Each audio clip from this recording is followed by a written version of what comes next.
Assalamualaikum warahmatullahi wabarakatuh.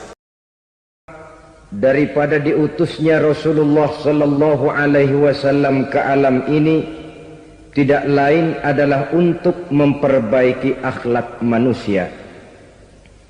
14 abad yang lalu, dari sebuah kota kecil yang tidak ada dalam peta, lahir satu proyek raksasa, proyek memperbaiki akhlak manusia.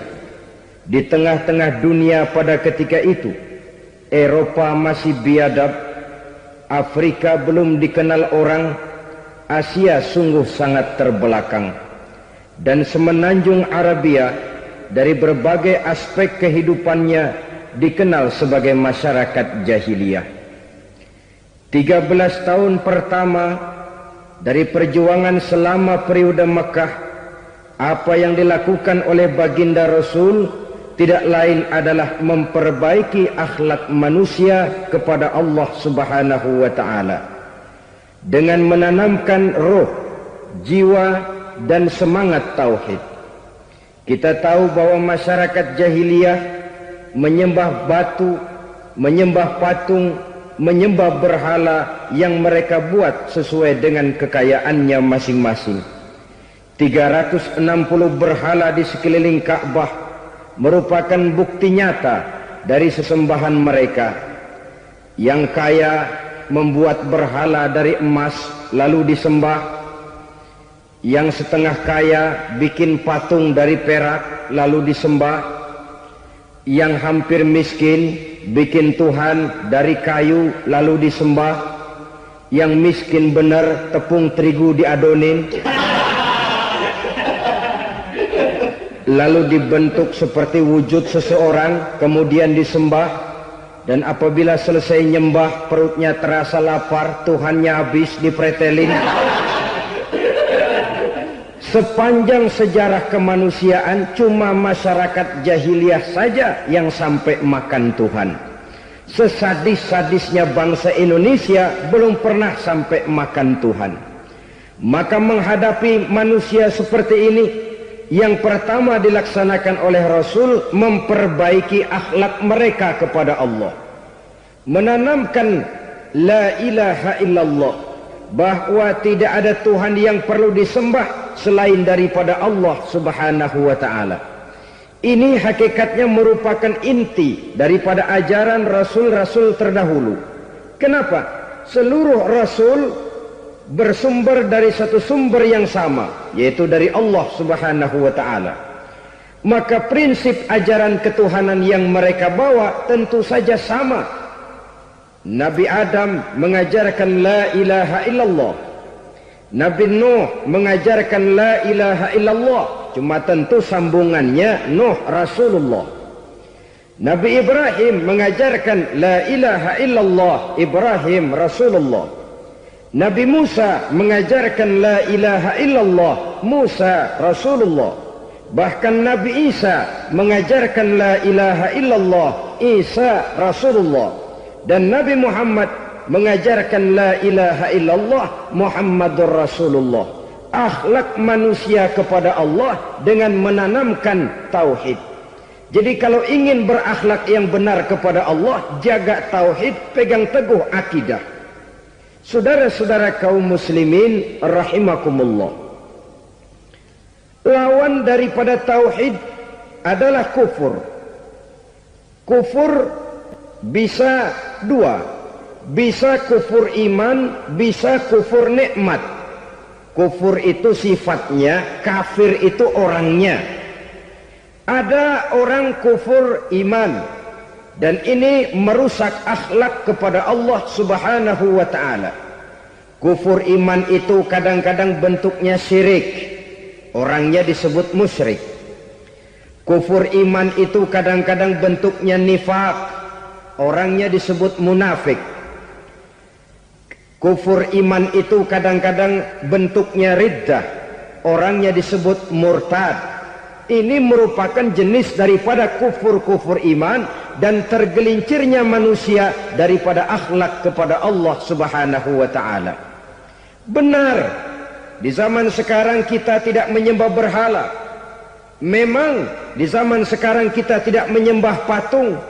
Iya, kita tidak berkeyakinan Tuhan lebih dari satu. Tapi kadang-kadang akhlak kita kepada Allah sering lentur dan luntur, sering bergoyang dan tergoncang, sering kena erosi dan polusi. Bahwa kita tidak menyembah Latta, Uzza, Manat dan Hubal seperti masyarakat jahiliyah dahulu, memang. Tapi Latta zaman sekarang, Uzza zaman sekarang, Manat dan Hubal di zaman sekarang, berhala-berhala di abad kita sekarang ini, kadang-kadang bernama harta, kadang-kadang bernama wanita, kadang-kadang bernama tahta, mungkin juga bernama Toyota. Sesuatu yang lebih kita agungkan daripada Allah, menjelmalah dia menjadi berhala-berhala di zaman kita sekarang ini. Manakala kita di kantor sudah lebih takut kepada kepala bagian kita daripada kepada Allah, maka Tuhan kita barangkali adalah kepala bagian kita.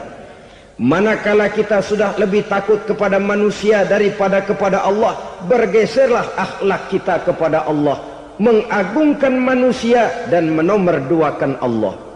Maka di zaman sekarang akhlak kita kepada Allah sering kena erosi, sering kena polusi. Mungkin karena sulitnya lapangan kerja, tingginya tensi ekonomi, persaingan hidup yang makin tajam, sulitnya mencari lapangan kerja, orang kadang-kadang nekat. Sedikit pertimbangan, picik pandangan, mudah melakukan potong kompas, sehingga terjadilah perbuatan-perbuatan yang memelencengkan akhlak kita kepada Allah Subhanahu wa ta'ala. Kadang-kadang terjebak mempercayai selain daripada Allah. Kadang-kadang terjebak di dalam mengagungkan yang selain daripada Allah lebih dari yang seharusnya. Terkenalah akhlak kita kepada Allah jaringan-jaringan erosi dan polusi. Kufur sebagai lawanan daripada tauhid merupakan sifat daripada orang yang tidak berakhlak kepada Allah. Bentuknya pertama bisa syirik. Syirik itu artinya meyakini ada Tuhan lain selain daripada Allah. Itu yang namanya syirik. Jadi percaya Tuhan ada, cuman Tuhannya kelebihan. Itu yang disebut syirik, dan itu merupakan cerminan dari akhlak yang rusak kepada Allah Subhanahu wa ta'ala. Berkeyakinan Tuhan lebih dari satu, berkeyakinan bahwa Tuhan itu beranak atau diperanakkan, atau mengagungkan sesuatu sama dengan Allah, atau menjadikan yang selain Allah sebagai tujuan akhir daripada perjalanan kehidupan ini, maka itu sudah terjebak kita dalam musyrik. Dan syirik satu dosa yang tidak berampun. Bahasa kasarnya, yang namanya syirik itu jenis bapak moyangnya dosa. Saudara-saudara, sebab itu saya pesan, kalau memang terpaksa, biasanya yang tinggal di kota-kota besar itu kalau tidak kepengen dosa kan susah. Kalau terpaksa harus bikin dosa, cari yang kecil-kecil saja, yang kira-kira taubatnya gampang. Umpamanya pulang sholat Jumat nukar sendal, umpama, yaitu jelas dosa. Tapi dosa yang taubatnya agak mudah. Jangan sampai terjebak ke dalam syirik, menyekutukan Allah. Kalau sudah menyekutukan Allah, Allah dimadu, murka benar Allah kepada kita.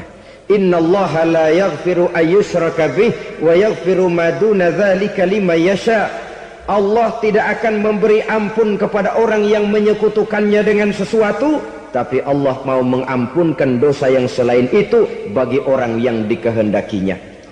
Jadi orang-orang yang sudah terjebak syirik, menyekutukan Allah, meyakini ada Tuhan lain selain daripada Allah, meyakini Tuhan beranak atau diperanakkan, bagaimanapun baiknya mereka di dunia, bagaimanapun sosial jiwanya, bagaimanapun pemurah tangannya memberikan santunan dan pertolongan kepada orang lain, kalau sudah syirik, seluruh nilai kebaikannya akan tidak ada gunanya lagi. Karena tidak ada tempat nilai kebaikan itu bergantung. Sedangkan kita berbuat baik agar diterima oleh Allah. Kalau Allahnya marah kepada kita, siapa yang akan menerima nilai kebaikan itu sendiri? Ini bentuk yang pertama. Yang nyata-nyata menyembah berhala, syirik. Yang nyata-nyata beriktikad Tuhan lebih dari satu, syirik. Atau yang tersamar. Yang tersamar itu yang sering jadi penyakit kita. Saya sejak ada perkutut ini di rumah, perkutut. Saudara-saudara, yang merusak akhlak kepada Allah, yang merusak tauhid setelah syirik, bisa juga berbentuk nifak. Nifak itu sifatnya, orang yang punya sifat nifak disebut munafik. Asal katanya dari nafakun. Nafakun itu satu lubang yang punya dua muka, seperti goa, ada tempat masuk, ada tempat keluar. Maka munafik orang yang punya dua muka. Kalau bahasa kita, pandai bermain minyak di atas air. Manis jika berhadapan, balik belakang lain bicara. Sehingga apa yang dinamakan nifak, kata Imam Ali Al-Jurjani dalam kitab ta'rifatnya, izharul imanu bil lisan wa kitmanul kufri bil qalbi. Menyatakan, menampakkan iman dengan lidahnya, tapi menyembunyikan kekafiran dalam hatinya. Dengan kata lain, lidahnya mah iman, hatinya mah kafir. Padahal hati itu yang dilihat, padahal hati itu yang dinilai. Kenapa lidahnya mengaku iman? Ya mungkin karena kepepet, mungkin karena kepentingan, mungkin karena ingin mencari kelemahan orang, lalu dia pura-pura beriman. Tapi sesungguhnya hatinya kufur. Ini merupakan penyakit munafik. Dan terus terang, menghadapi orang munafik jauh lebih berat daripada menghadapi orang kafir. Kenapa? Munafik ini kan musuh dalam selimut.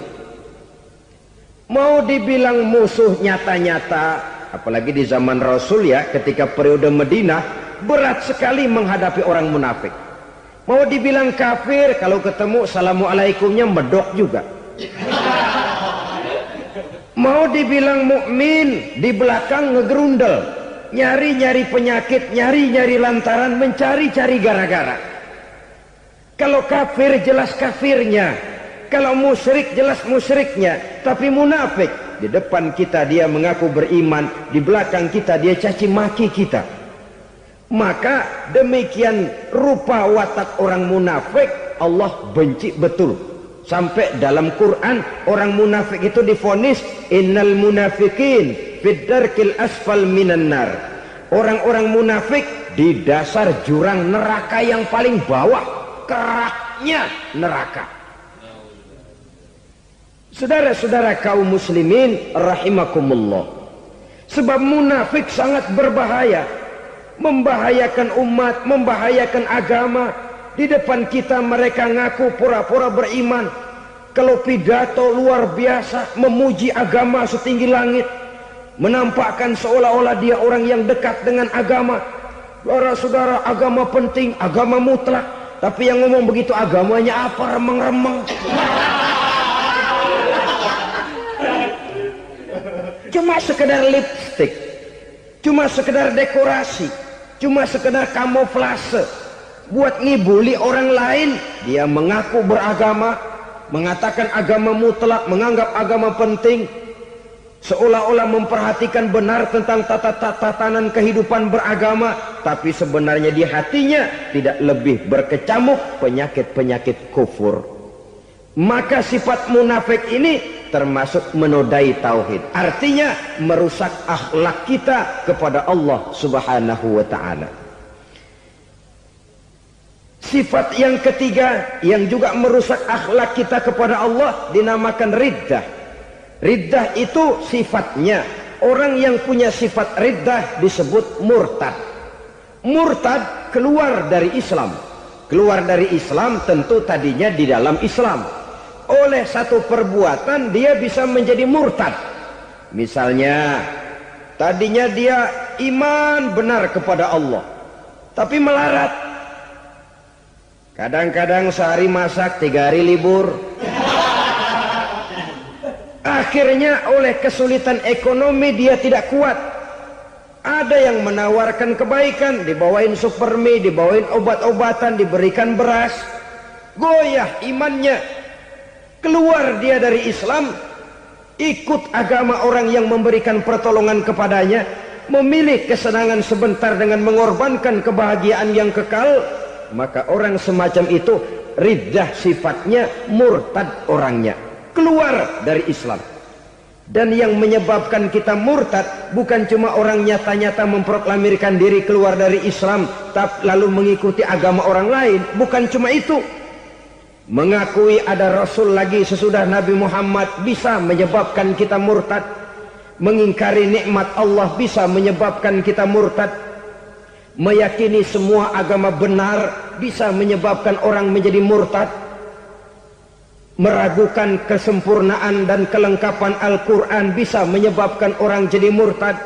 Mengingkari sunnah bisa menyebabkan orang menjadi murtad. Banyak hal-hal yang bisa mendatangkan penyakit riddah dan membuat pelakunya menjadi murtad. Dan ini menodai akhlak kita kepada Allah Subhanahu wa ta'ala. Itu tadi kufur iman, saudara-saudara. Nyata-nyata mengingkari Allah, baik dalam bentuk syirik, nifak ataupun riddah. Kufur yang kedua dinamakan kufur nikmat. Apa itu kufur nikmat? Sitru nikmatil mun'im au ya'malu fi mukhalafatil mun'im. Menutup-nutup nikmat Allah atau melakukan perbuatan yang menentang, bertentangan dengan kehendak yang memberikan nikmat. Jadi kufur nikmat pertama, nutup-nutupin Tuhan. Tuhan jalingin. Duit lu banyak amat, dari mana? Gua kerja. Lalu kerjanya nomor 1. Orang yang berakhlak kepada Allah, dia akan menjawab, kamu uangnya kok banyak, dari mana? Rizki dari Allah. Caranya, saya kerja.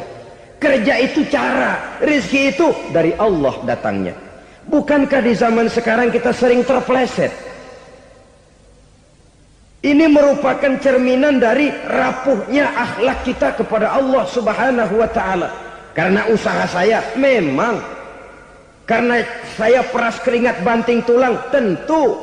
Tapi sadarkah kita bahwa sepanjang yang bisa kita lakukan cuma berusaha, peras keringat banting tulang, pergi pagi pulang sore? Tapi bisakah kita memastikan hasil usaha kita? Apalagi yang paling dekat, misalnya saja yang sungguh-sungguh di luar jangkauan kemampuan kita, soal rizki, soal jodoh, soal maut. Kitakah yang mengatur? Kitakah yang menentukan? Subhanallah. Manusia sungguh tidak berdaya menghadapi 3 hal paling pokok ini. Rezeki, kita cuma bekerja. Kitakah yang menentukan? Tidak. Kita berusaha saja, rezeki belum pasti dapat. Apalagi kalau kita tidak berusaha. Jangan terjebak dalam fatalisme. Belum perang udah nyerah. Emang dasar rezeki datangnya dari Tuhan, gak usah kerja, dan ntar juga kalau dia datang. Dari mana datangnya? Kerja saja belum tentu dapat rezeki, apalagi kalau tidak kerja. Yang jelas usaha perlu kepastian, itu urusan Allah. Ini akhlak kepada Allah Subhanahu wa ta'ala.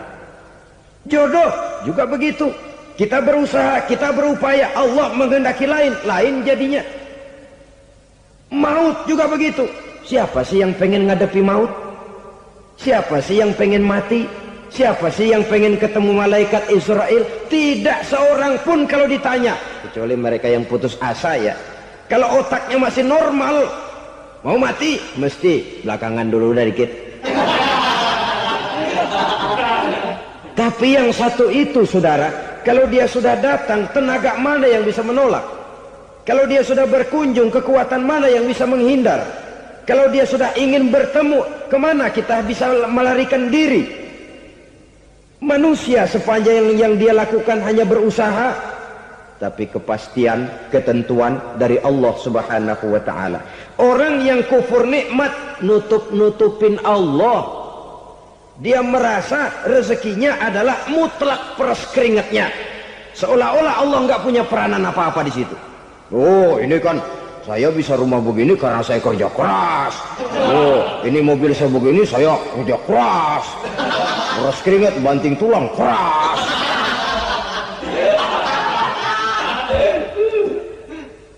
Saudara-saudara kaum muslimin rahimahkumullah. Jadi menutup-nutupi Allah. Akibatnya nanti kalau dia berhasil, Allah ketutupan. Kalau dia gagal, orang lain dicaci maki, dicari kambing hitam. Yang kambing hitam kan mahal.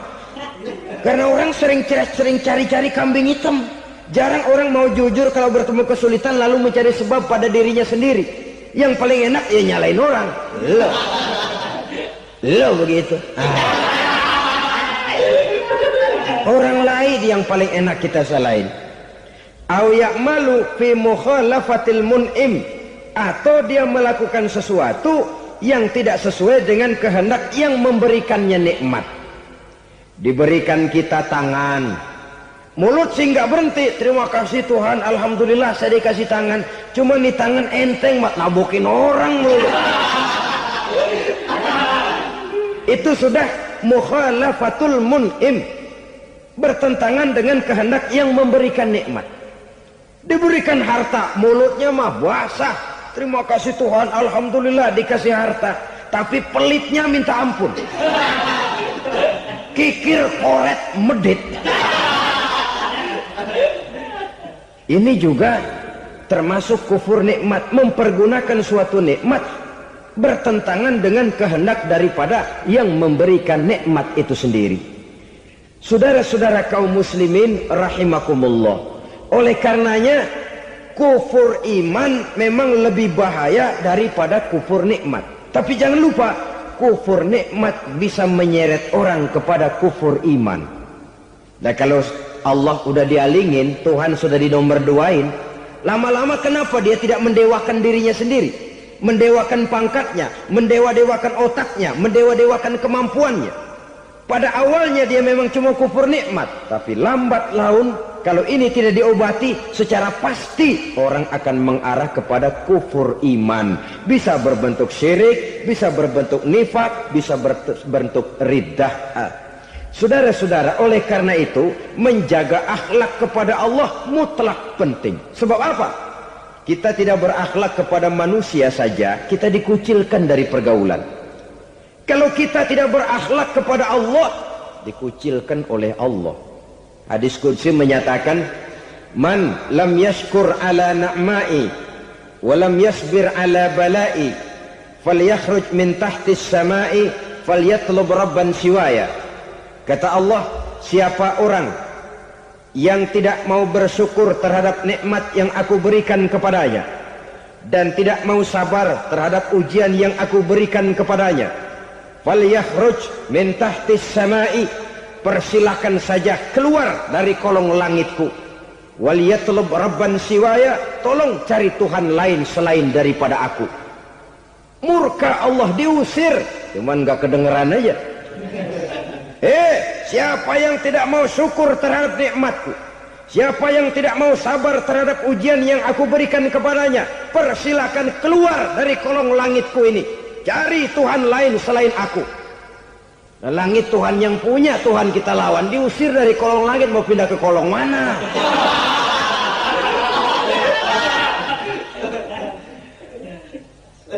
Jadi jangan merasa kufur nikmat kan enteng. Iya, kelihatannya begitu, tidak sebahaya kufur iman. Tapi kufur nikmat ini merupakan anak tangga yang kalau kita sudah mulai naik, kita akan naik terus sampai kepada tingkat di mana kita mengalami kufur iman. Kalau sudah ke sana, maka akhlak kita kepada Allah terkenalah erosi, terkena polusi, hancur akhlak kepada Allah, dan itulah sumber kesengsaraan abadi. Kalau cuma kita tidak berakhlak kepada manusia, barangkali resikonya cuma kehidupan di dunia ini. Mungkin juga ada kehidupan akhirat, tapi kalau sudah tidak berakhlak kepada Allah, dunia akhirat kita rugi dan celaka. Maka pada kesempatan ini saya mengajak, marilah jaga baik-baik akhlak kita kepada Allah. Satu kali kita bertauhid, sampai mati kita bertauhid.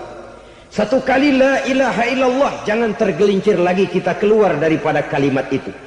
Satu kali kita bertuhankan Allah, jangan bertuhan yang lain selain daripada Allah.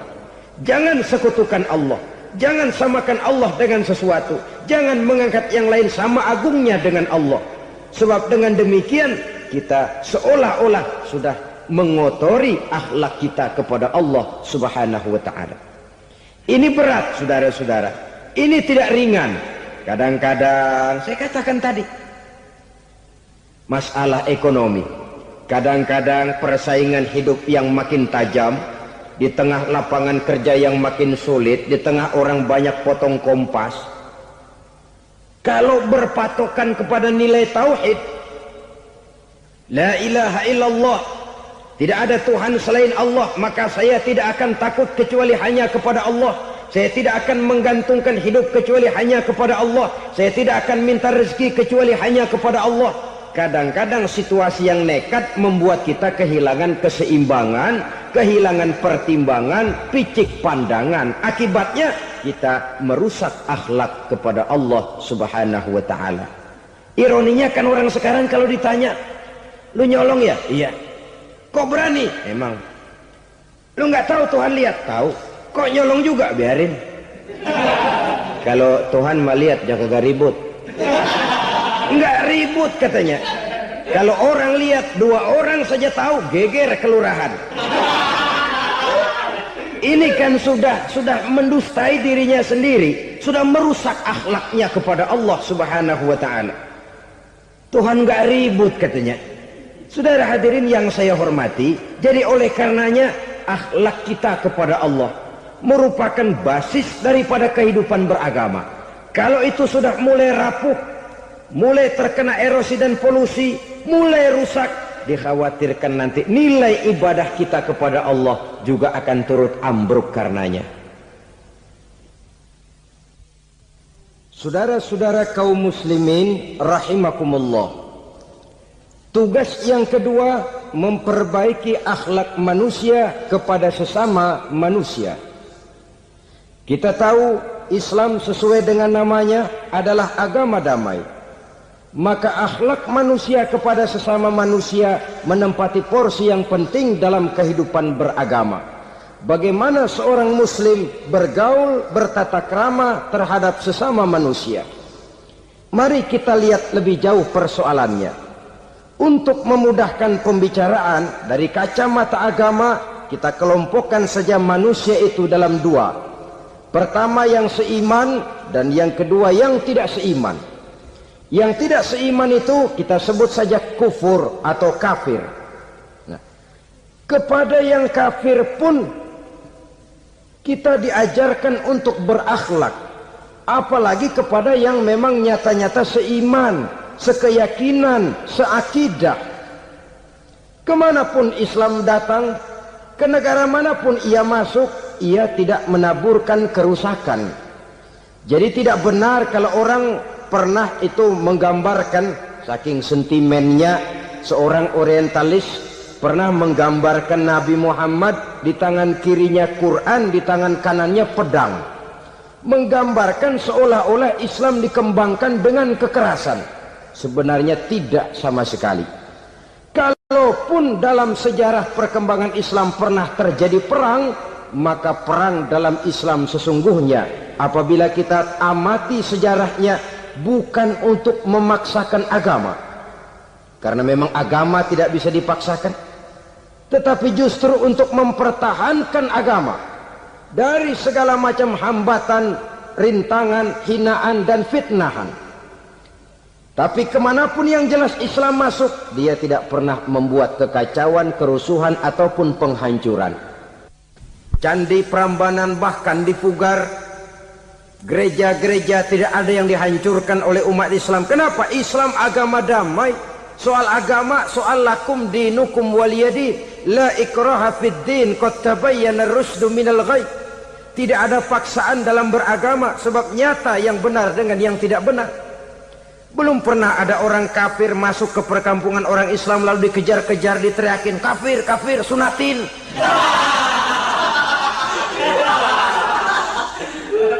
Belum pernah. Kenapa? Islam menghormati orang lain agama. Nah, yang kafir ini macam-macam, saudara. Ada kafir harbi. Nah, ini kafir kerok. Ini kafir yang nyata-nyata memproklamirkan permusuhan kepada umat Islam. Nyata-nyata mengganggu ketenangan umat Islam. Kafir yang seperti ini yang boleh diperangi. Misalnya kita mau sembahyang Jumat dijagain, nggak boleh sembahyang Jumat, getok palanya.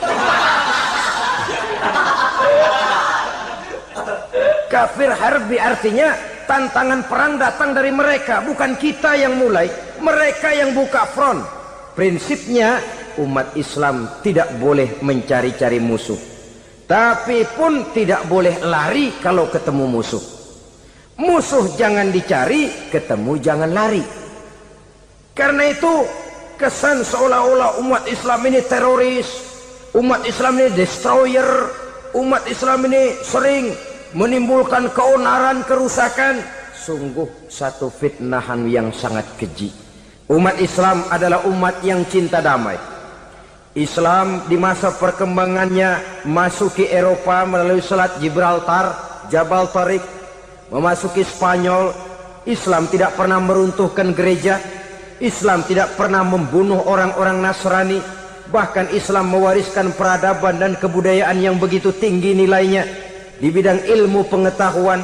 Sampai ketika itu Barat banyak mengkaji ilmu pengetahuan dari dunia Islam. Buku-buku berbahasa Arab diterjemahkan ke bahasa Yunani, dipelajari oleh para cendekiawan di negeri Barat sana. Mereka mengambil manfaat yang banyak dari masuknya Islam ke Eropa. Sementara gereja tetap berdiri dengan megahnya. Kuil-kuil tempat peribadatan tidak satupun yang diusik-usik. Kenapa? Islam agama yang cinta damai. Asal dia tidak diganggu, asal kehormatannya tidak dihinakan. Jadi kafir harbi, kafir yang nyata-nyata nantang perang, ngajak berkelahi. Itu kafir yang nyari penyakit. Kafir harbi ini boleh diperangi dengan catatan mereka yang memang mulai. Yang kedua kafir zimmi. Kafir zimmi, kafir yang hidup di tengah mayoritas muslim, tapi mereka mau hidup dengan aman, damai, tenang. Mereka wajib dilindungi. Bahkan Nabi pernah memberikan satu jaminan, man aza zimmiyan faqad azani. Siapa yang mengganggu orang kafir zimmi sama saja dengan mengganggu saya. Kehormatannya dijaga, harta bendanya dilindungi, anak istrinya pun dilindungi. Dan ini jadi kenyataan. Saudara bisa lihat di negara-negara yang mayoritas penduduknya beragama Islam, orang-orang kafir di luar Islam hidup dengan tenang, aman, damai. Di Saudi Arabia, di luar tanah haram, di luar Mekah dan Madinah, banyak orang-orang kafir mencari nafkah. Mereka tenang, aman, dilindungi undang-undang. Begitu di Mesir, begitu di negara Indonesia yang berdasarkan Pancasila ini. Kehidupan beragama menimbulkan gairah, rukun, tenang, aman, damai, sepanjang tidak saling ganggu, tidak saling usik, menghargai orang yang sudah beragama, tidak menjadikan penganut suatu agama sebagai sasaran dari dakwah agama lainnya. Saudara-saudara kaum muslimin rahimakumullah. Jadi memang oleh Al-Quran kita dianjurkan asyidda alal kuffar ruhama bainahum. Tegas kepada orang kafir, kasih sayang kepada sesama muslim. Tapi tegas bukanlah berarti marah-marahan, bukan berarti musuh-musuhan, bukan ngajaki perang. Tegas dalam arti punya garis tentang kehidupan beragama, lakum dinukum waliyadin. Soal kehidupan sosial, mari kerjasama. Bangun jalan, ayo rame-rame. Siskamling, mari bebarengan. Bikin puskesmas, mari sama-sama. Tapi kalau sudah soal agama, itu tidak perlu ada toleransi agama. Yang perlu toleransi antar umat beragama. Kalau umatnya mau kerjasama silakan, tapi tidak menyangkut soal ibadah. Jangan kerjasama di bidang ibadah. Itu kerjasama yang salah pasang, saudara-saudara. Sehingga dengan demikian toleransi adalah menyangkut kehidupan antar umat beragama. Sedangkan agama sendiri punya kapling yang nyata. Sehingga dengan demikian tegas kepada orang kafir dalam arti kita punya satu kepribadian. Tidak ngambang. Enggak, lalu kalau ditanya orang, sebenarnya agama lu apa sih? Ah, gua mah gimana musimnya aja. Agama pakai musim kayak rambutan. Akhirnya ya begitu, musim-musiman. Ke masjid kelihatan, ke gereja hayo, ke candi nongol, ke apa? Bingung malaikat bagaimana nyatetnya nih bocah ini. Di mana aja ada. Kita punya satu kepribadian. Saya Muslim dan garis saya ini, lakum dinukum waliyadin. Bagi Tuhan persilakan agama Tuhan, bagi kami agama kami. Kami hormati Tuhan, Tuhan hormat kepada kami. Tapi soal agama, kaplingnya jelas. Kerjasama, mari urusan muamalah, bidang sosial. Yuk kita siskamling sama-sama dengan orang lain agama. Mari jaga kerukunan, kesatuan, persatuan, kekompakan. Perbaiki jalan yang rusak, mari sama-sama. Mendandani jembatan yang runtuh, mari sama-sama. Tapi sembahyang, kaplingnya lain-lain. Sebab Nabi juga dulu pernah ditawarkan begitu loh sama kafir jahiliyah dulu, Quraisy itu. Sudah Muhammad, sekarang begini saja, kita join aja daripada marah-marahan. Hari ini saya oke menyembah Tuhanmu Allah, besok gantian kamu menyembah Tuhan kita Latta, Uzza, Manat dan Hubal. Turun, qul ya ayyuhal kafirun la a'budu ma ta'budun. Soal ibadah kaplingnya jelas, tidak boleh dicampur adukkan. Sebab kalau tidak, kita akan mulai kehilangan identitas diri. Dan disitulah krisis kehidupan keyakinan beragama dimulai. Dari krisis identitas. Hujan gede kan mulainya gerimis dulu. Di mana-mana ya gerimis dulu. Gerimis makin lama makin gede. Kita akan mulai dengan kehilangan identitas diri. Dari sana nanti kita malu mengakui keislaman kita. Kalau orang Islam malu mengakui keislamannya, ini kan ironi, menyedihkan. Ngakui Islamnya saja malu, menonjolkan keislamannya malu. Tidak ada rasa bangga beragama. Padahal ini modal dasar. Hanyalah dengan rasa bangga beragama, kita lalu konsekuen. Bangga yang tidak konsekuen, wah pokoknya kan gua kan Islam, agama yang paling benar.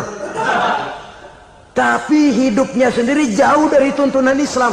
Itu bangga yang tidak beralasan, bangga yang tidak perlu dibanggakan sebenarnya. Kebanggaan yang membuat kita konsekuen dan dekat dengan kehidupan beragama. Jadi dengan demikian saudara-saudara, kepada non-muslim kita juga harus berakhlak. Bukankah ini sudah dicontohkan oleh Rasul? Bagaimana beliau disambiti orang di Taif, yang menyambiti malah didoakan. Bagaimana Suraqah mau membunuh beliau, malah Suraqah didoakan. Bagaimana Abu Jahal dan Abu Lahab saking mangkalnya. Ini Abu Jahal pernah gali lubang di kamarnya sendiri, di depan tempat tidurnya. Setelah dia gali lubang, ditutupin pakai keraras korma. Lalu dia tarik selimut, belagak meriang. Dia pesan pesuruhnya, bilangin Muhammad encangnya meriang.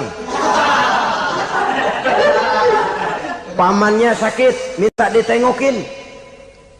Nabi dengan segala husnuzonnya berangkat nengokin.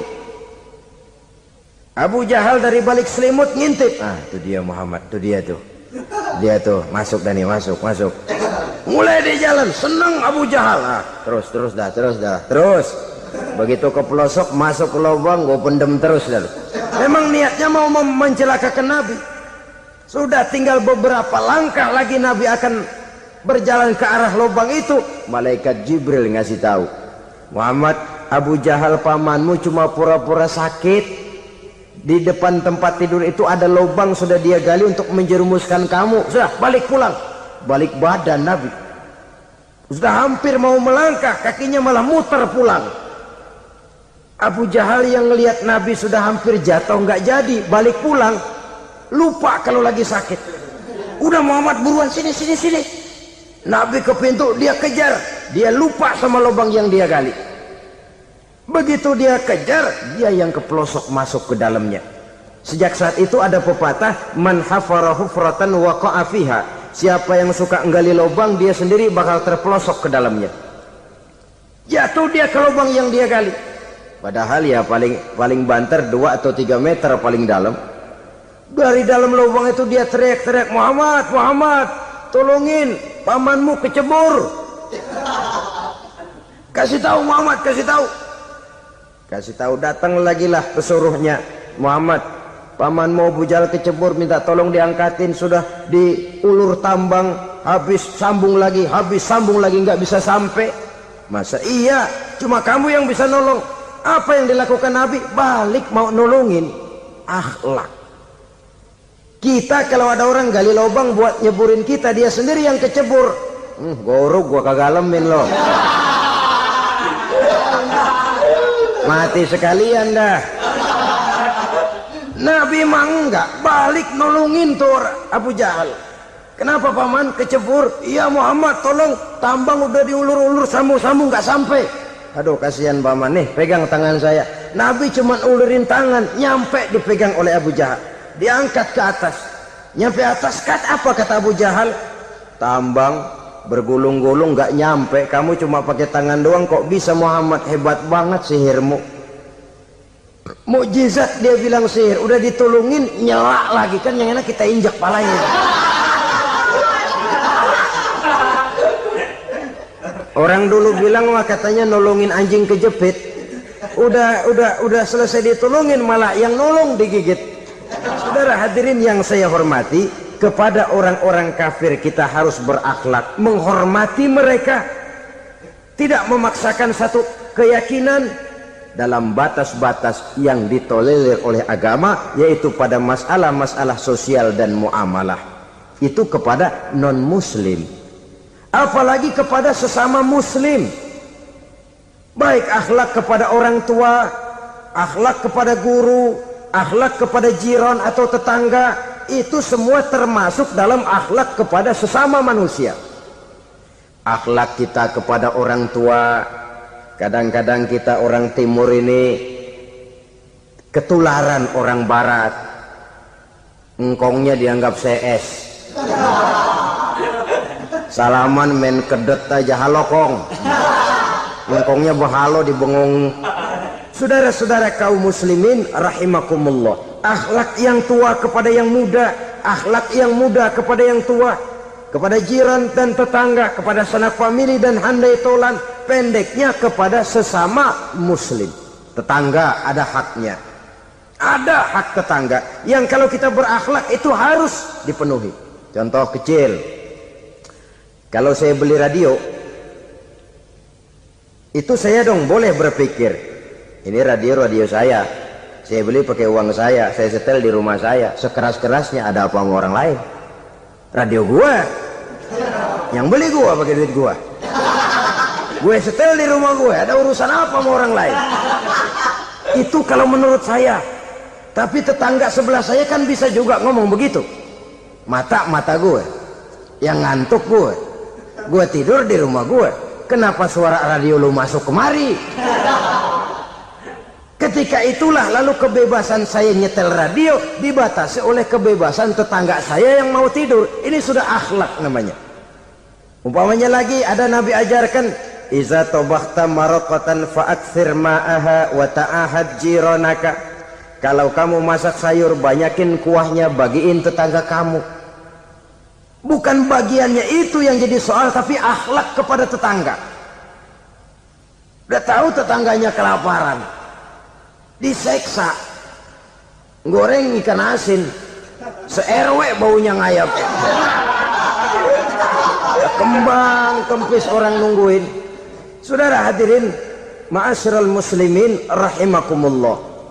Jadi dengan demikian, kalau sudah kembali kepada orang-orang yang nilai imannya sama dengan kita, apapun organisasinya, apapun baju yang mereka pakai, kaos yang mereka pakai, jaket yang mereka pakai, kalau sudah seakidah, seiman, jaga akhlak kita.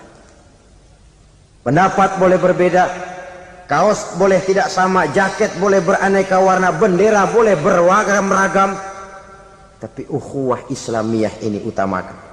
Adalah lebih baik mencari persamaan dalam kehidupan dan bukan memperbesar perbedaan. Hanyalah dengan mengembangkan nilai-nilai akhlak semacam ini, toleransi tidak hanya diperlukan kepada yang non-muslim, kepada sesama muslim pun toleransi. Artinya apa? Jangan memponis amalan orang lain. Yang usolli, yang tidak usolli, berjalanlah menurut keyakinannya masing-masing. Jangan lalu memponis, itu namanya nggak toleransi. Kamu nggak pakai usolli ya? Enggak. Brengsek. Kamu pakai usolli ya? Iya. Bid'ah. Lah dua-duanya kagak yang bener. Kalau yang sembahyang kagak bener, bagaimana yang kagak sembahyang? Apa itu yang bener? Toleransi, setuju dengan perbedaan pendapat, jangan memponis amalan orang lain. Karena kita hanya beramal, hak menerima adalah Allah Subhanahu wa ta'ala. Jangan sebentar-bentar mencap bid'ah, bid'ah dolala, finnar, neraka. Kayaknya neraka kapling orang tuanya kali. Gampang bener masukin orang ke neraka. Kita kadang-kadang bisa toleransi dengan orang luar, tapi kepada sesama muslim toleransi tidak sanggup kita adakan. Mengklaim merasa kita yang benar, orang lain salah semua, itu tidak toleransi namanya. Mentang-mentang jadi ustadz, nih satu-satunya ustadz di sini ya, semuanya mesti ngaji kemari. Kalau nggak ngaji kemari Islamnya kurang tapi benar. Toleransi.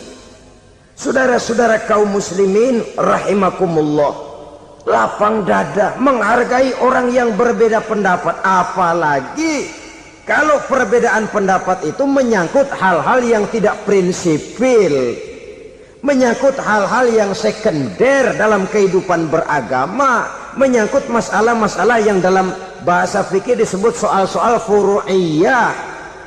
Tidak usah menyebabkan kita bersih tegang. Kepala sama hitam, pendapat boleh berbeda dan halal. Bahkan Nabi mengatakan ikhtilafu ummati rahmatun, perbedaan pendapat di kalangan umatku bahkan menjadi rahmah, sepanjang perbedaan pendapat itu diiringi dengan rasa toleransi.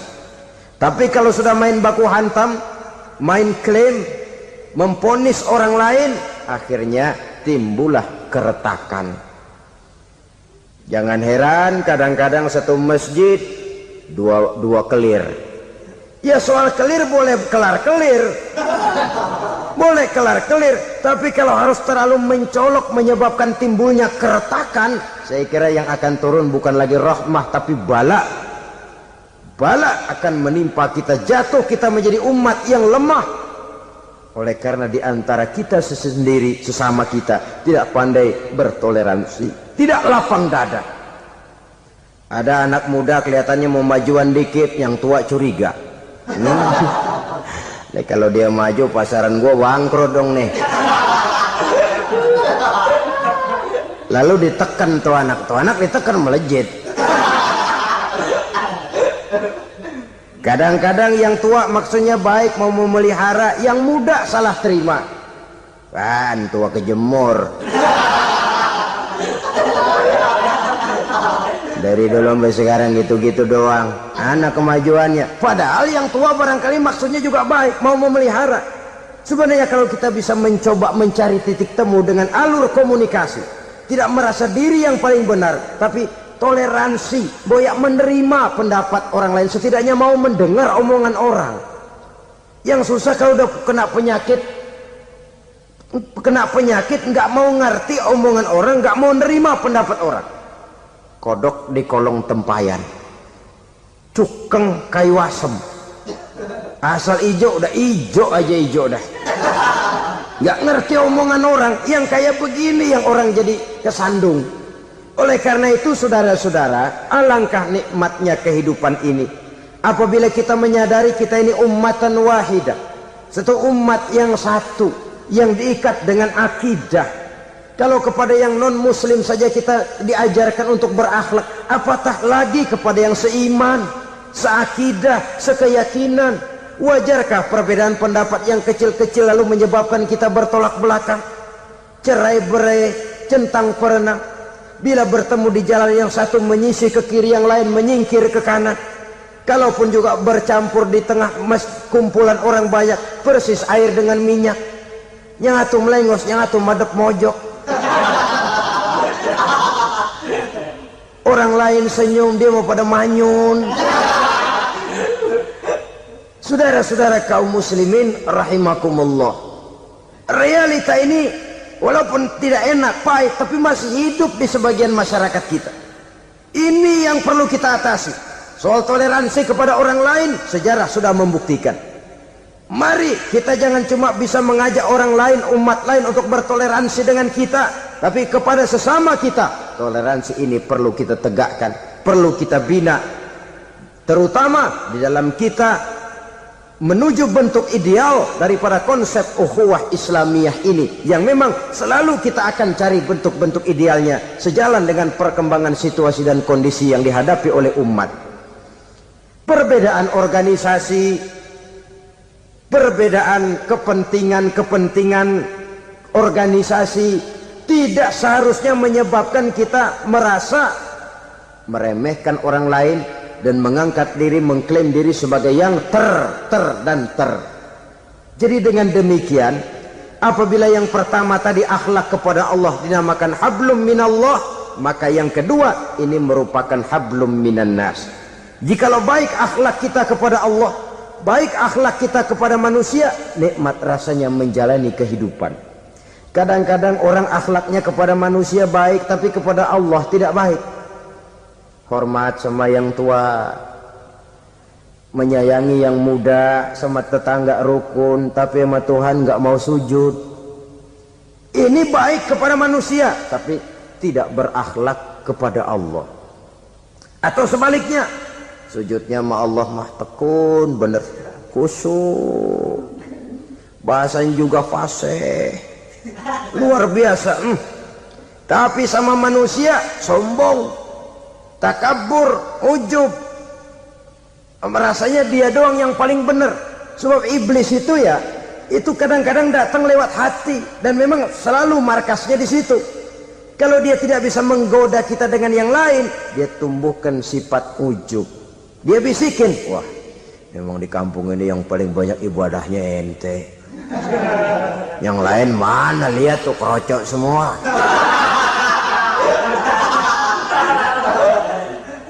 Lalu di hati orang itu tertanam sifat iya ya. Nah, tatkala iya ya, dia sudah terkena serangan iblis. Akhirnya apa? Orang lain diremehin.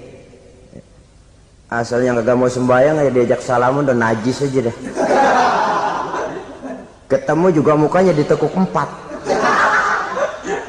Akhirnya bukan ngajak malah ngenyek, ngina. Lah orang dihina makin jauh, makin tidak tersentuh. Bukan cara itu yang diajarkan oleh Rasul. Bahwa orang tidak mau sholat, tugas kita mengajak. Soal dia tidak sholat, ya itu dosa dia kepada Allah. Saudara-saudara kaum muslimin, ujub disuntikkan oleh iblis ke dalam hati kita. Sujudnya kepada Allah benar, tapi akhlaknya kepada sesama manusia merasa paling benar sendirian, merasa orang lain salah semua. Pokoknya kalau di luar lingkungannya udah kagak bener aja udah bahaya. Saudara-saudara, ini juga penyakit yang disuntikan oleh iblis. Sebab iblis itu tipu dayanya luar biasa, strateginya lihai. Makin tinggi kualitas iman, ya makin berat upaya iblis untuk menjerumuskan kita. Karenanya saya mengajak, marilah kita bertoleransi, baik kepada non muslim, lebih-lebih lagi kepada sesama muslim yang kebetulan berbeda baju, berbeda kaos, berbeda organisasi, lain bendera yang dibawanya. Tapi toleransi mari kita canangkan. Kita terikat oleh ukhuwah Islamiyah. 2. Yang ketiga, akhlak manusia kepada makhluk Allah lainnya di luar manusia. Islam, saudara-saudara, dengan berakhlak kepada Allah, berakhlak kepada sesama manusia, berakhlak kepada makhluk Allah di luar manusia, baik flora maupun fauna, maka mudah-mudahan akan terciptalah satu ekosistem, satu lingkungan hidup yang membuat kita nikmat menjalani kehidupan ini. Inilah saja yang kita bicarakan pada pertemuan kali ini. Terima kasih atas segala perhatian, mohon maaf atas segala kekurangan. Marilah kita membina nilai-nilai akhlak walaupun berat tantangannya. Sungguh lebih baik rakyat rendah yang berakhlak tinggi daripada pejabat tinggi yang berakhlak rendah. Karena nilai manusia pada akhirnya ditentukan oleh akhlaknya itu. Mau sukses di masyarakat, mari kita utamakan akhlak. Usikum wa nafsi bitaqwallah. Wassalamualaikum warahmatullahi wabarakatuh.